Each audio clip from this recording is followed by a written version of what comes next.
So yeah, as I said, we'll continue in the same database management systems. Today we'll explore a couple of more concepts.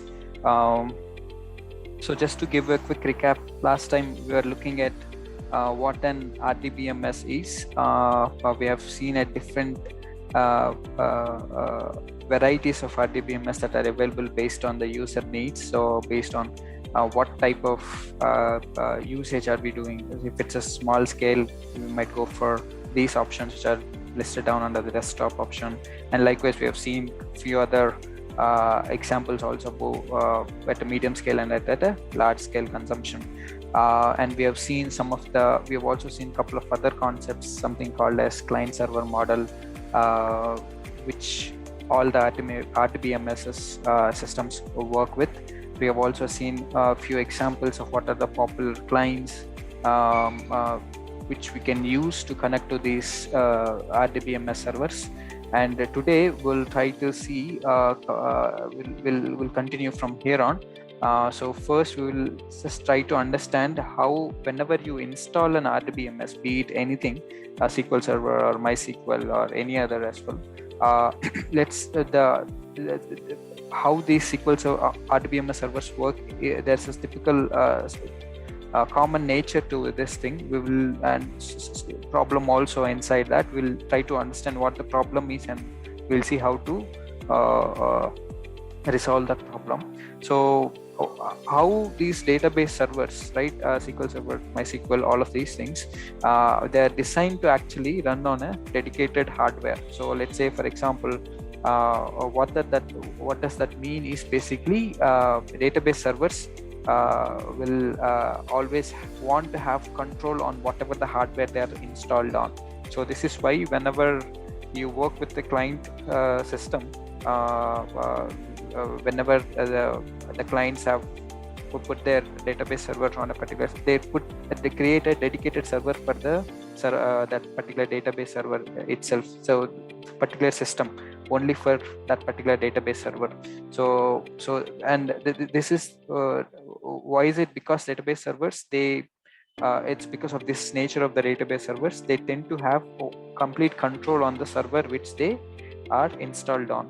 So this is what does that mean is basically whatever the computational power that you have on that server, RDBMS server, whatever that you have installed on, it will keep everything under its reserve. So for example, if you have certain amount of computational resources, it will try to keep almost 90-95%, if not limited, if not given a constraint to it, it will try to hold as much as 90-95% of your all computational resource under its reserve. So it doesn't mean that if it's holding 95%, it is using all of it.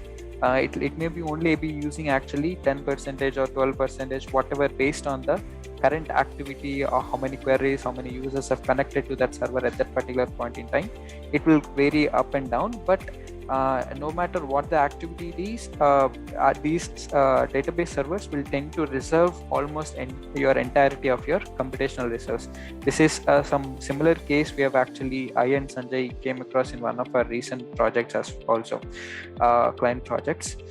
So the issue here is whenever you have a dedicated server, that's well and good. You can let it continue to let the database server continue to use whatever the extent of hold it needs on that server. That is well and good. But for typically developers like us, we may want to work with several of these RDBMS installed based on the client requirement, project requirements. So we may want to have installed several database servers, some MySQL, some SQL Server sometimes, or sometimes some other server.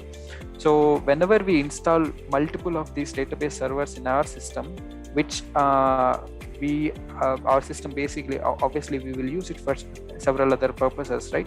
So sometimes we use the different visualization, BI tools, and etc.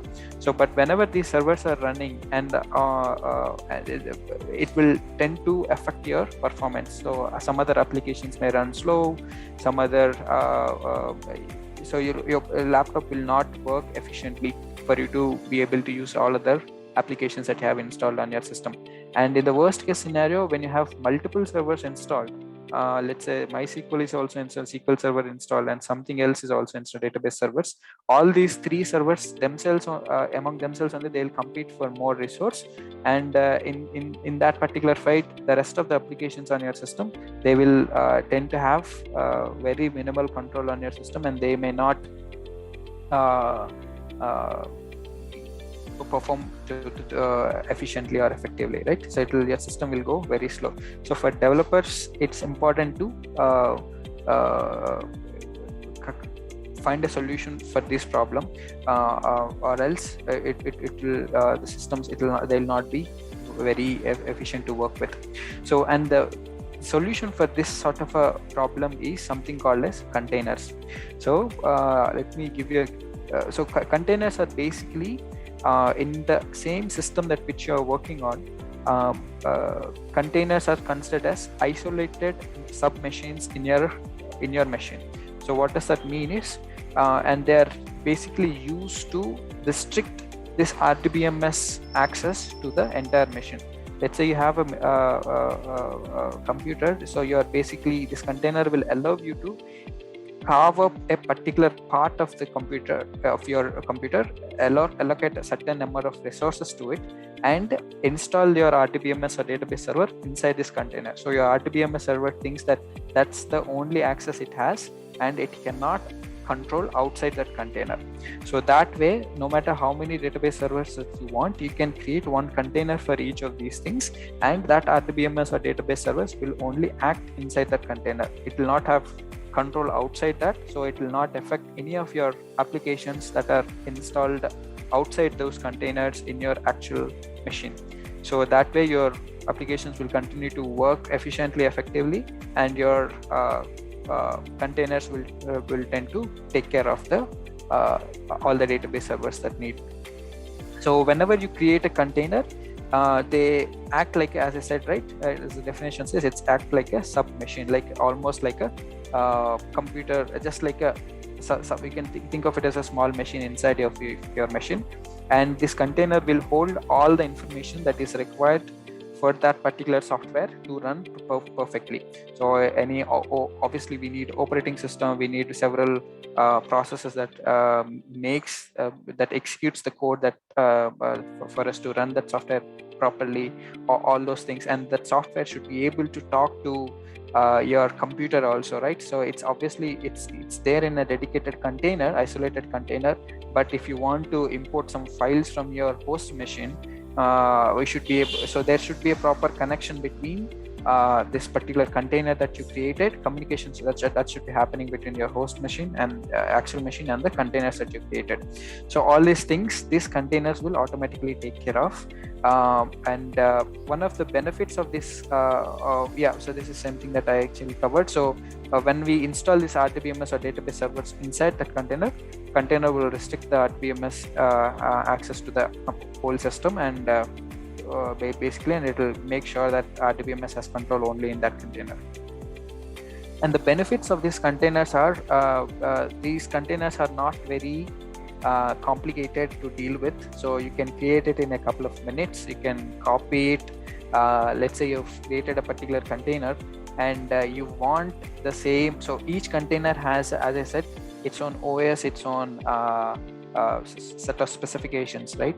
And it may be possible that you may want all of your developers, let's say your team of developers, all of them should work on same set of specifications for that software to work. So then what you can do is you can create a particular container and share it with the rest of the team, so that they are also working on a same set of specifications, so that there won't be any issue arising in the entire team.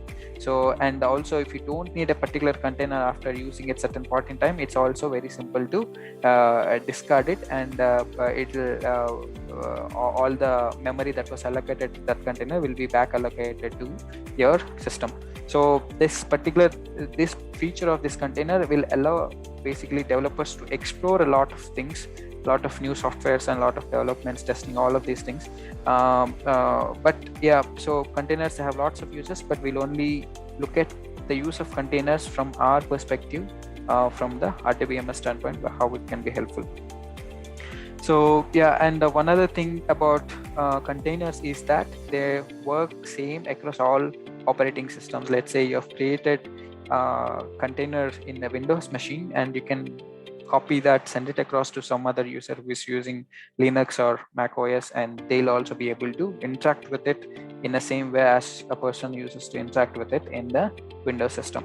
So they are basically, they can work across operating systems. So this is the benefit of containers, and we will talk about something called Docker. So Docker is a software system that helps us to basically create and manage these containers. So Docker, some of you may have heard the word before. It's very well used by the developers for a lot of other reasons, which we will not be getting into. So typically all the application software developers, they also use this Docker for getting again this contained environment, self-isolated environments in their systems. But for this particular series of sessions, we don't need all of that. So, but Docker is a software system that helps us create these containers, and it also helps us to install a particular software inside those containers after creating them. So, and yeah, so this is another thing that we need to know about Dockers. So Docker uses something called as, some files called as Docker images, so which basically help us create those containers with a particular software inside and installed inside those containers. So you can think of so Docker images are templates used to build containers. You can think of this Docker image as a blueprint. Okay, it's normally compared to a blueprint. Let's say if you're building a particular house, you will have a blueprint first, right? And using that blueprint, you will build up the actual house. And likewise, for us to install a particular software, this Docker image is called as a blueprint for that software.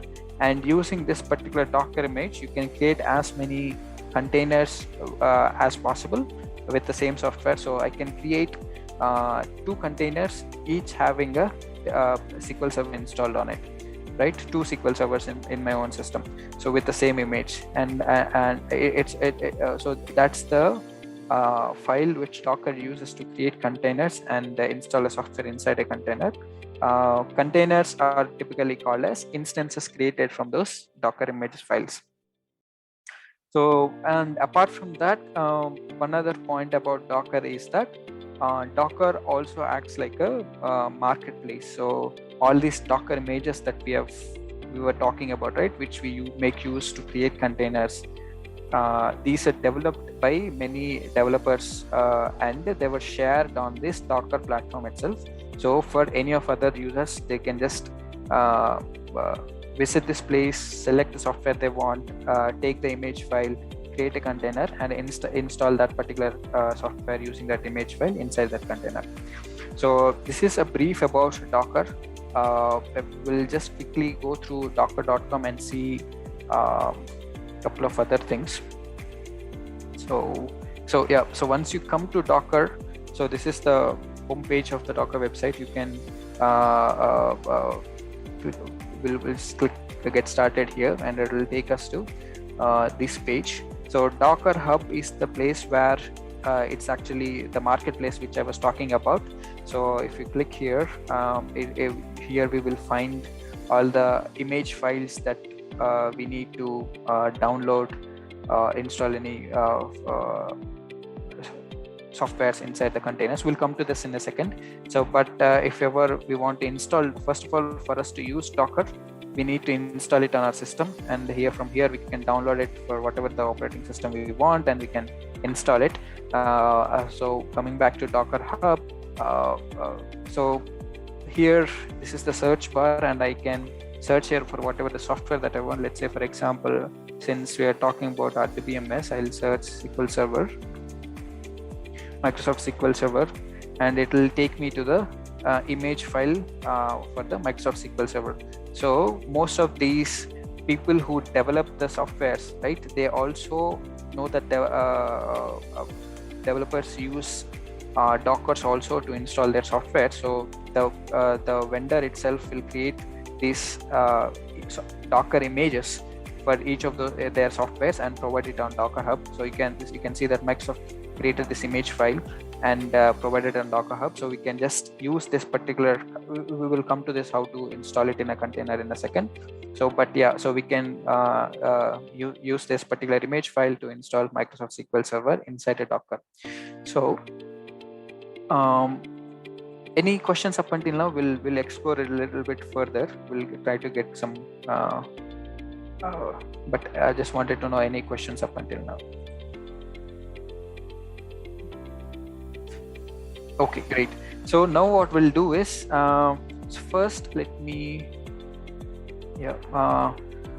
so whenever you install a Docker, so let me, I think you'll not be able to see it. Let me stop and reshare my screen.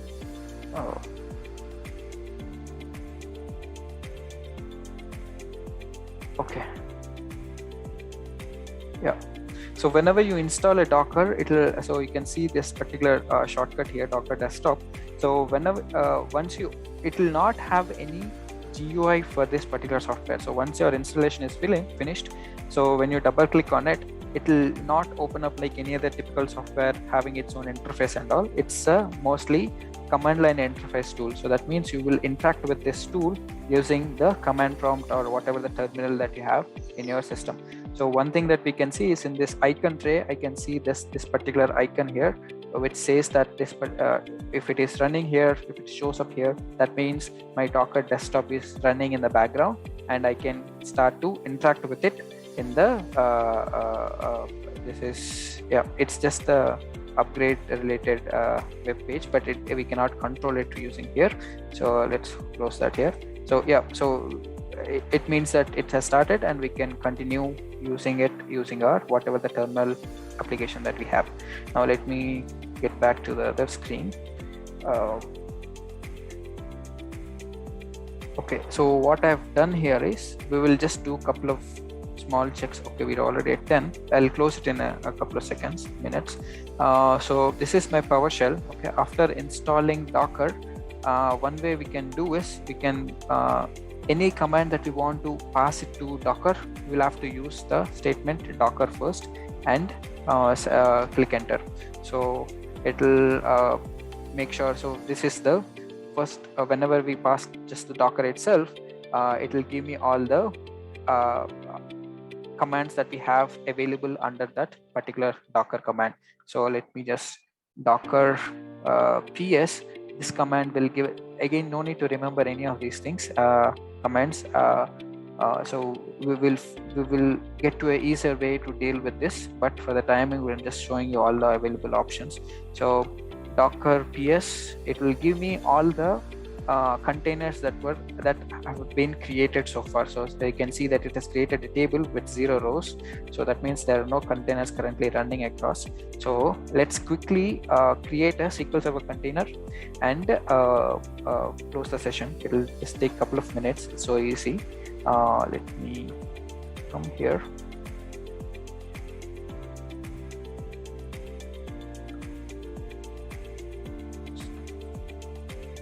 Yeah, so I've put up some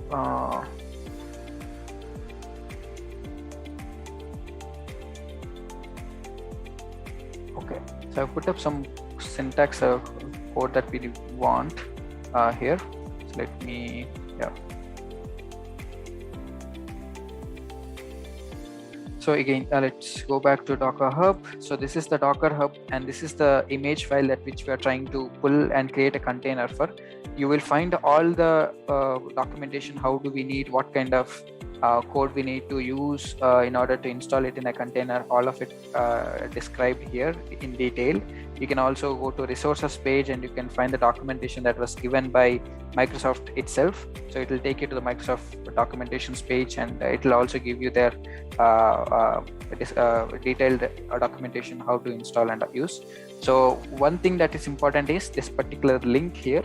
Okay, if you can notice this MCR service. So we will use this particular command actually, or this link where my Docker image lies, from this link to download and install the SQL Server inside a container. So we'll go back to our PowerShell and this particular thing. So this is that particular link which we thought through, and this is the command that we need to run to install the SQL Server container. So I'm not sure if I can paste it. Okay, let me quickly type it and explain as we go. So docker run, so create a container. That's what docker run means. And the first is name of the container that which we want to assign it. So I'll just giving SQL Server 2019. And then whenever you download these softwares, it'll ask you for end user agree all license agreement, right? So all of this particular thing is about if there are any such things, please go ahead and accept end user license agreement.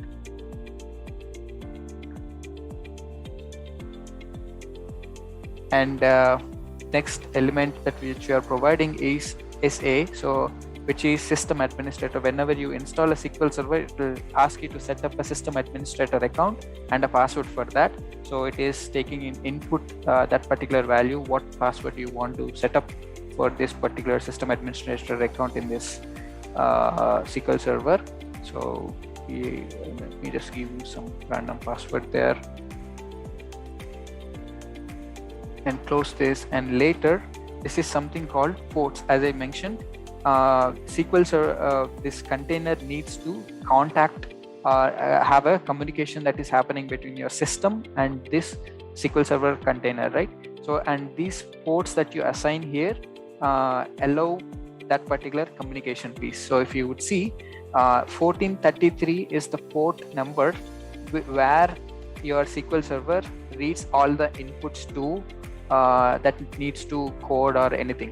So basically any message that you send to 1433, your SQL Server will read it and execute it.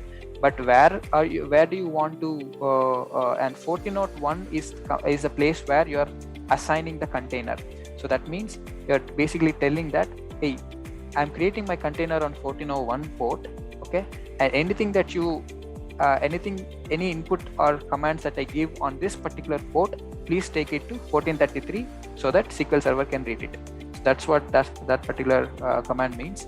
1401, you can give any other port as well. Let's say if you're already installed SQL Server in one particular container at 1401 port and you want another container with another SQL Server, then you have to use a different port. Now that I've used 1401, if I have to create a second server, I need to maybe change 1402 or 1403. Make sure that none of these two containers have a similar input port.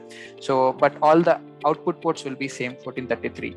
And here I'm showing the Docker image link. So where my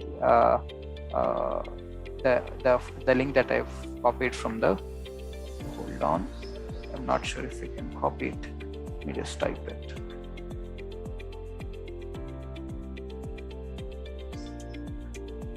So MCR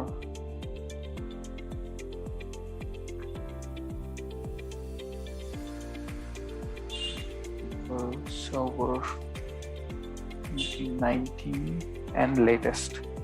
All this information you will find in the documentation Docker Hub. Let me just click enter and it will take a couple of seconds to install the server. So it's saying that it is looking for that image file and it says that it has executed the command. Let me just see my Docker PS, which will give me all the containers that were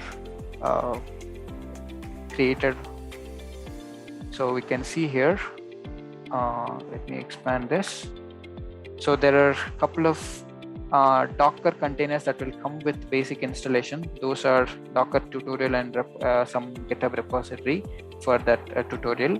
And this, you can see that this particular SQL Server 2019 is a container with which we have created just now. And we can see the ports and all of those things. And if I want to use that container, okay, and we can see that status is telling us that it is currently running up, but the other two are closed, but this container is running. That means that SQL Server is running. I can quickly, I'll close it here. I'll show you how to start that container and use that SQL Server. So I can click docker start. Actually, that's already started. So there's a particular command. Actually, we will close it. It looks like it might take a time. We will continue from here. Just how to interact with the SQL Server installed inside a container. So far, we have installed the container and we have installed SQL Server inside the container. We can do likewise for any n number of database servers we want, and continue to use it without having much impact on our regular usage of our systems. If you have any questions till now, you can let me know, or else we'll stop and continue from here next.